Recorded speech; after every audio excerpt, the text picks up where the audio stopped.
Elaine Sobchak, your host for tonight's forum for the candidates running for the two Chittenden 6th District Vermont State House of Representatives seats.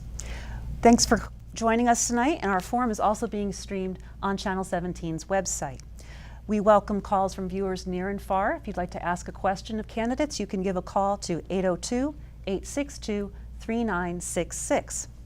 Our candidates joining us tonight are CELENE COLBURN, JUDY ROSENSTREICH, and Brian CINA.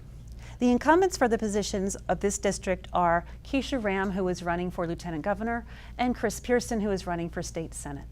We're going to start this evening with opening statements from each one of our candidates. Brian, would you like to start? Sure, thank you.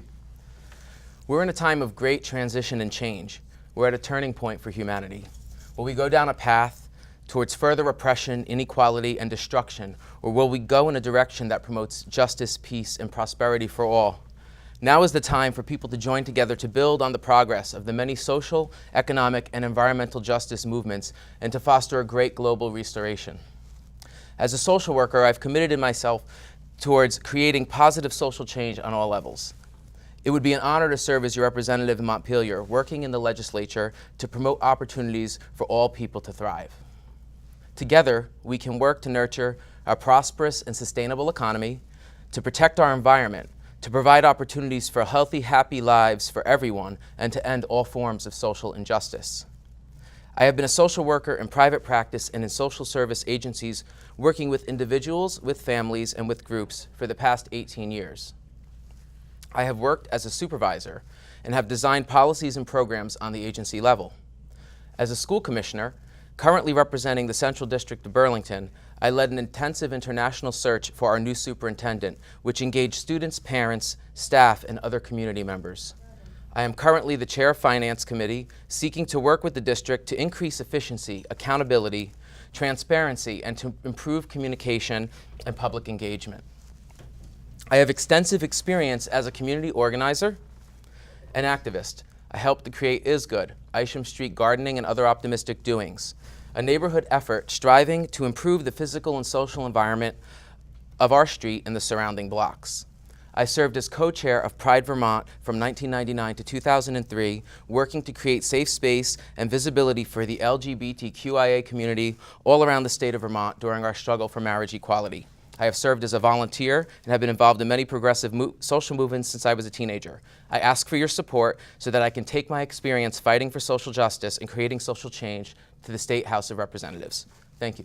Thank you, Brian. CELENE, would you like to go next? I'd love to. So I'm CELENE COLBURN, and I'm actually a fifth-generation resident of Burlington. I currently live on Latham Court with my husband, Chris Burns, and my two daughters, Cleo and Ione, who are students at Edmonds Elementary and Middle Schools. I'm a librarian at the University of Vermont, and I'm currently in my second term as a city councilor representing now Burlington's East District. And in that capacity, I chair the city's Community Development and Neighborhood Revitalization Committee and also serve on a number of other committees as well. I have loved representing my neighbors as a city councilor. I first actually got really involved in politics as a teenager growing up in Burlington when Bernie Sanders was mayor and had a wonderful program called the Mayor's Youth Office that really encouraged kids to get involved, to attend what were then Board of Aldermen meetings. I participated as an activist in those days, and then when I came back to Vermont in the late 1990s, I helped to form a nonprofit called Vermont Access to Reproductive Freedom, which has helped hundreds of women in the state access reproductive health care. As a city councilor, I've seen a number of issues and worked hard on those issues where I think we need to move forward some solutions at the state level, and I think I can be part of that change. So affordable housing has been a big part of my work as a city councilor, both collaborating with the administration to look at ways to create more housing stock in Burlington and our region, but also really fighting independently of that to protect affordable housing protections and long-held values in our community. I've also seen real issues around access to substance abuse and mental health care, and feel like I want to be in Montpelier fighting for humane levels of access to treatment for people, both from a moral point of view and from a fiscal responsibility point of view. Thanks very much, Selene. Thank you. Judy, how about your opening statement? First, I'd like to thank all of you who are tuned into this program and taking an interest in this race. It really is very important. The state legislative level has a major role in government, especially since we're going to have a new governor, new leaders in the legislature, and I have a feeling that come next January there'll be a new level of energy among the House of Representative leadership and all the members. So I am actually running in order to give back. I've had many years of public service. My entire career has been in Vermont. I've raised my 3 children here. Currently, I'm a senior policy advisor for the Department of Mental Health. And in this role, I actually played an instrumental role in the development of 5 healthcare facilities, including our new psychiatric hospital, a state-of-the-art facility. I'm very dedicated to mental health issues, and in fact to the Agency of Human Services, where I've served for 21 years. Prior to that, as a young woman, I was a member of the House of Representatives. I was elected when I was 28 years old, and became the youngest woman ever elected at that time. I had 2 successful terms during which I accomplished even more than I ever dreamed of. Most of you, I'm sure, voted in Vermont's presidential primary. Well, when I got to the legislature, Vermont did not have a voice in the primary process, and I was one of the members of the House who led the effort to create Vermont's presidential primary. Now, after a long career, primarily in public service, at the local, state, and national level, I'm in a whole different position to go back to the legislature and approach it at a new level with in-depth experience in many areas. Judy, I think we're going to have to stop there. Thank you very much. You're very welcome. So we're going to cover a lot of ground this evening, and we're going to have some calls. I see some calls are coming in already. So first we're Excellent. going to start with the budget. So Vermont faces persistent state budget shortfalls. What is the picture for FY18? And what recommendations will you have for balancing the next budget? Why don't we start with you, Judy? I'm glad this question has come up because we're really past the period when we had major infusion of federal funds, and things are very tight and almost impossible at this stage. We really need to alter the budget process itself. With the new governor coming in, there's a whole process that begins in the fall, but it's a transition year, so it's going to be quite different. There is something called a community needs assessment that would engage people to really come forward and have a very broad discussion about what the needs really are, because we cannot sustain the level of spending we have now and provide the necessary increases for salaries and operational costs. So the current budget process has served for many years, but we're at the point where with the affordability issue in Vermont, we're going to have to restructure it somehow. So I'm looking carefully. I brought material with me, but this community needs assessment really involves a lot of public participation, and that's what I think we need to do. Thank you, Judy. Selena, what's your approach? Well, like Judy, I support very much a values-based and participatory budgeting model. I also think we need major reform in our approach to budgeting. We pretty much just every year look at what we spent in the previous year and build on that, and then move forward deficits.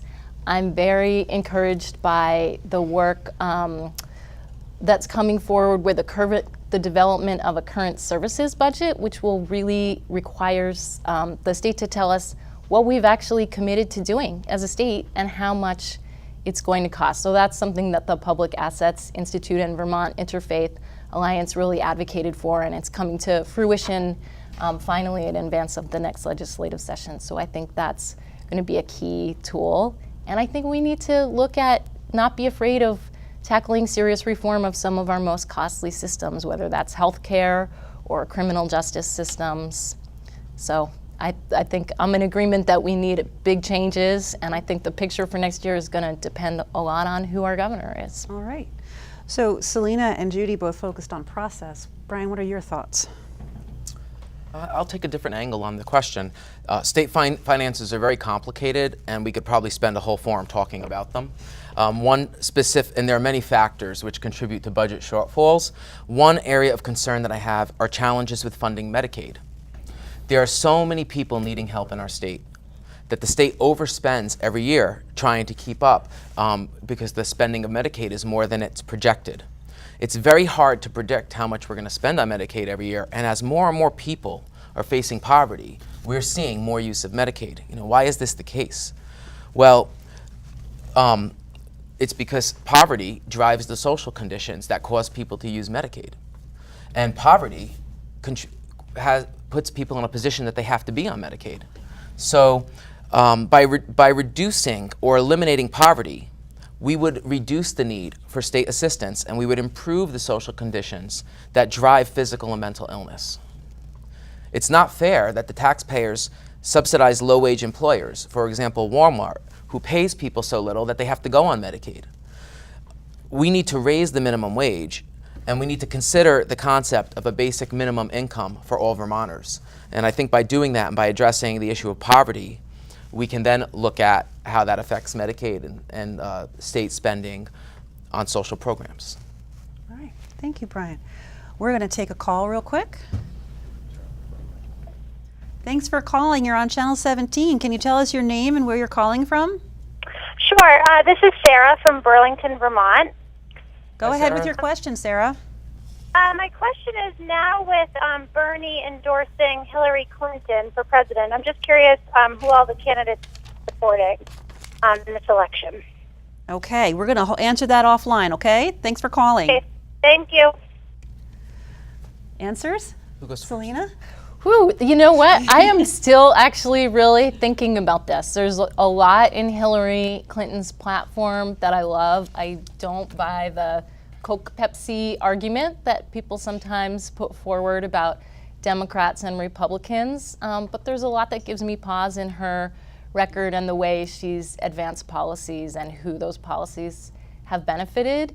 But I think it's no small thing that she wants to repeal the Hyde Amendment. That would make a difference in, hundreds on thousands of low-income women's ability to access reproductive rights. I think there have been some incredible developments in the last week in terms of how much of Senator Sanders' platform Hillary Clinton is now willing to take on, and how the Democratic platform has been informed by people like Bill McKibben. We're talking about a carbon tax. So I'm definitely open to that. I know that Jill Stein is coming to Burlington this Friday, and I'm kind of interested to hear from her, but I've been put off by some of her statements and on the campaign trail. So I'm still kind of making up my mind, and I wish we had a stronger electoral college presence than we do in Vermont, and maybe the stakes would feel higher if that was true. Brian? Sure. So I must start by saying I'm really disappointed how things turned out. Bernie inspires me. He inspired me to run for this seat when it was open, when he called for a new generation of leaders to step up and fight for progressive values. However, although I'm disappointed that Bernie will not be the person I'm voting for, I am excited that I'll be voting for a woman. and I just haven't decided yet if it's Jill or Hill. So I need to really think about this decision. I will not be voting for the one whose name shall not be mentioned, but I do plan on voting for either Jill Stein or Hillary Clinton, and I need to think more about my decision. I would echo a lot of what Selena said, and I'll just let you speak, Judy. I don't need to say more. Thank you. I have been really closely in touch, more so than the average citizen, in presidential politics. I was a White House fellow named in 1976 by the President of the United States. I served under 2 presidents and as a special assistant to the head of the Energy Research and Development Administration during the nation's energy crisis. And ever since then, I've been engaged year after year with the White House Fellows Program and had an extraordinary privilege to really meet the nation's leaders year after year and discuss issues at this level. So I was intensely engaged in the presidential primary, and like most Vermonters, 86%, I favored Bernie Sanders. I certainly have known him for many, many years and talked to him way back about his decision whether to run. And it's been extraordinary. It's been absolutely fantastic, and he has had a major impact on the Democratic platform. I am with him. He's now endorsed Hillary Clinton, and irrespective of our differences with the Clintons, we really do have a stark choice in this election. And I'm certain that Vermonters are going to come to the realization, no matter how disappointed they are that Bernie didn't make it all the way, that he is going to be a major influence in the new administration, and I certainly hope, and it absolutely has to be the Democratic administration. You've all spoken very clearly where your loyalties lie. An equally important question that impacts the state's bottom line is whether the state should embrace wind, solar, and hydro, and at what scale. So what actions would you take to meet the state's energy needs? Let's start with Judy. As I mentioned just a moment ago, I worked at the national level in the Energy Agency, and that was so many years ago, more than 30 years ago. And even then, we recognized some of the major fundamental problems, including things like the storage of nuclear waste and the need to develop solar, hydro, wind, and so on. And it's taken all these years, and yet Vermont wasn't ready. Vermont wasn't ready with a statewide plan for the siting of wind turbines, so that we've run into these clashes and really serious problems and conflicts over the development of wind energy and solar panels as well. So I've been disappointed and that we weren't better prepared as a state. Philosophically, we embrace these things, but we weren't prepared in terms of the regulatory system to manage it. And we do treasure our ridge lines and the beauty of Vermont. And so further development is absolutely necessary, but I'm just hoping the next governor, and not only hoping, I might have an opportunity to, depending on what committee I serve on, to try to structure this so it can move forward and we can all get behind these developments. Okay. Brian, what's your thoughts on the state's energy future? We must invest in sustainable energy options. We must end our addiction to fossil fuels in order to manage the climate crisis. Like any addiction or risky behavior, I believe that we should take a harm reduction approach to our energy future. What does this mean? It means we need to embrace energy choices that minimize harm and maximize benefits. We must take into account both the impact on the physical environment and on the social environment. This assessment of impact needs to take into account the input of local communities affected by energy development. I'm concerned about our contracts with Hydro-Quebec, even though the power comes from a renewable resource. And the reason being is that this resource comes with a great cost that many people are unaware of, that those dams were built in places where they flooded over indigenous land, taking away land that was used by indigenous people for centuries for hunting and fishing, sacred spots. And many of Vermonters use this power thinking that the resource comes from a great place, but actually I believe that the spiritual consequences of that kind of energy is something that I don't want to live with. So although I think we need to continue to look for renewable energy, we need to think about the total impact of those resources, and we should respect the people affected directly by energy development. We should not be displacing indigenous cultures to satisfy the energy appetite of the rest of the world.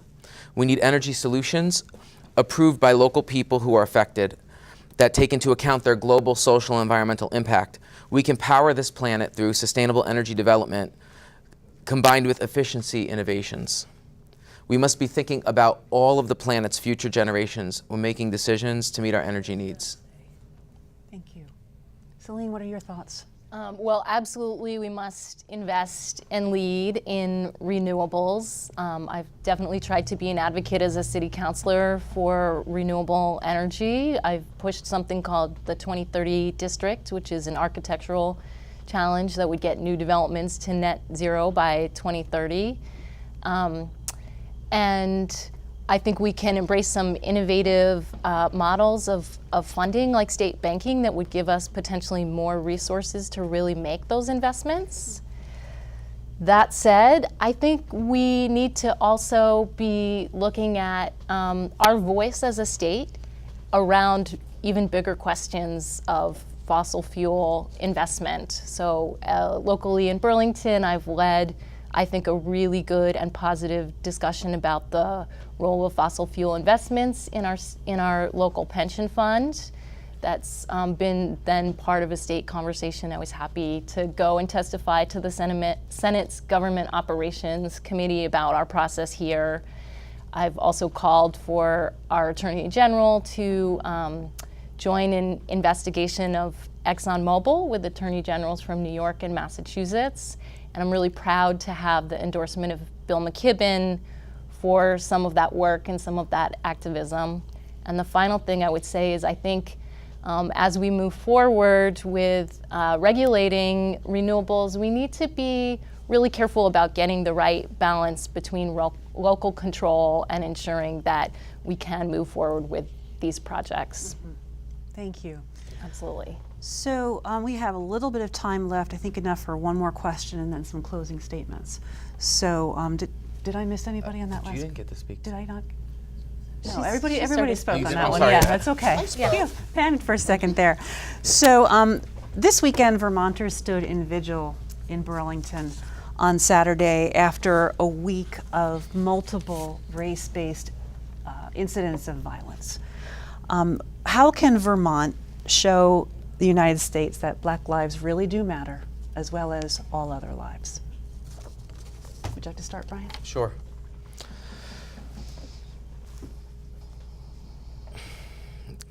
So we must heal our world from the wounds of racism. We must continue to reform all of our social systems. I have many ideas about how we can heal the blight of racism, and none of them are easy.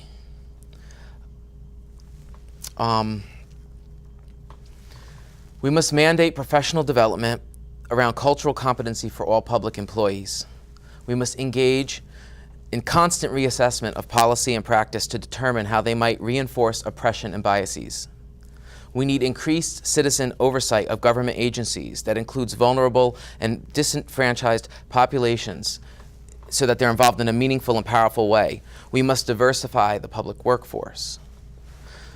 We all need to challenge microaggressions on a regular basis when we encounter them.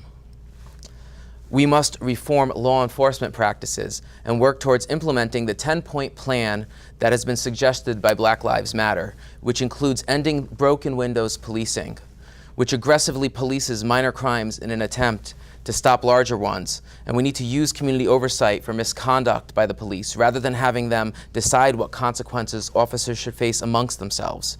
There are also many other good ideas in the Black Lives Matter 10-point plan, and I encourage everyone to look at that. We must take action to reform our criminal justice system and to end racism. As people come together in situations where they have equal power and can recognize their common humanity, we can slowly heal racial wounds, but we still have a long way to go. Thank you, Brian. Judy. Thank you. This is a very troubling concern. I have lived in Vermont for 49 years, and while it has become somewhat more diverse, it's still the whitest state in the nation, and we really need to tackle this in a broad way. I think in Burlington we're very fortunate to have Brandon Del Pozo as our chief of police. I think he's an excellent leader and is going to be a major force within the city to really help us. And yes, I myself, in my professional role in the Department of Mental Health, just 2 weeks ago, dealt with cultural competencies. I was leading what's called an on-site visit by a federal agency to audit and oversee how certain expenditures were being applied and whether they were in compliance. And one of the criterion was cultural competencies in the mental health system. And we brought together with those federal officials mental health workers and leaders from the Northeast Counseling and Support Services in the St. Albans area who work with the Abenakis. Years ago, I was on the State Advisory Committee to the U.S. Commission on Civil Rights for Vermont. And at that time, the biggest concern was French Canadians. So these things change. In other words, I've been involved in this effort to really try to bring about equality and respect among all people, and it's very challenging and something that I will always be vigilant about. Thank you. Selena. So I think we have very hard work to do here in Vermont, and I think some of that work needs to do the basic acknowledgement of the reality of racism in our state. We, I think, often think of ourselves as liberal and progressive, but when we really listen to Vermonters of color, we hear a very different experience about their experiences and their stories in our communities. So I think that is very basic work, that there's a level of denial, I think, among many of us in Vermont about how systemic and how acute this problem is. I know I spent some of the last year working with incidents with individuals who had experienced hate crimes in the Burlington area, and even just getting police to acknowledge those incidents as hate crimes or potential hate crimes did not come easily to people. So we have a lot of basic work to do, and I think that work looks like looking at our school curriculum, looking at the disciplinary disparities in our schools, and working to address them. And I know that's something Brian has worked on as a school commissioner. I think looking at our institutions and workplaces and mandating training, yes, but really looking at what's happening in those settings and creating clear consequences for acts of aggression and racism, And then finally, I think criminal justice reform is huge. And we know we have huge racial disparities in our traffic stops in Burlington. At the state level, we know we have disparities in our incarceration rates. So as a counselor, I've been really trying to move forward, work on community oversight of police, work on training for police officers, and work on alternatives to policing as well. Okay. Thank you all very much. We have time for 30 seconds each. Closing statements. Selena? Well, first of all, just thank you so much. It's amazing the role that Channel 17 plays in our community to help us all participate in the political process and do civic engagement and do it well. I as proud public access supporter and former Channel 17 board member, just really want to thank you all for the role that you play in elections. And I love doing this work. I'm a really hard worker, and I've found over the last several years, especially in my work as a counselor, that this is what I love to do, and this is how I want to serve my community. I would love to go to Montpelier and fight for my neighbors, for access to housing, access to treatment, for a sustainable environment, and for economic equality for all Vermonters. Thank you. Thank Judy? you. I am a former legislator, served in the Vermont House of Representatives as a young wife and mother, achieved many interesting and significant accomplishments while I was there. I was the lead sponsor to create the Agency of Transportation, to change the whole culture of transportation, to incorporate bicycles and trains and things besides highways. I then went on to the White House, and then I really pursued a very challenging career serving in leadership positions in higher education, in mental health, and was the first woman to head the Vermont State Employees Association, the union for our 8,000 state employees. Thank you, Judy. We have no more time for their closing statement. We Okay. have to have room for Brian. Go ahead, Brian. Thank you. Like I said at the beginning, we're in a time of great transition and change. We're at a turning point for humanity. And now is the time for us all to come together and tackle these challenges. I would be honored to serve as your representative in Montpelier and to work with all of the movements around the state and the world so that we can fight for social justice and create social change. Thank you. Okay, you've been watching the candidate forum for the Chittenden 6-4 House District, and you've been watching Channel 17. Stay tuned for more election coverage, and thank you for joining us. Thank you very much. Thanks for being here you. this evening.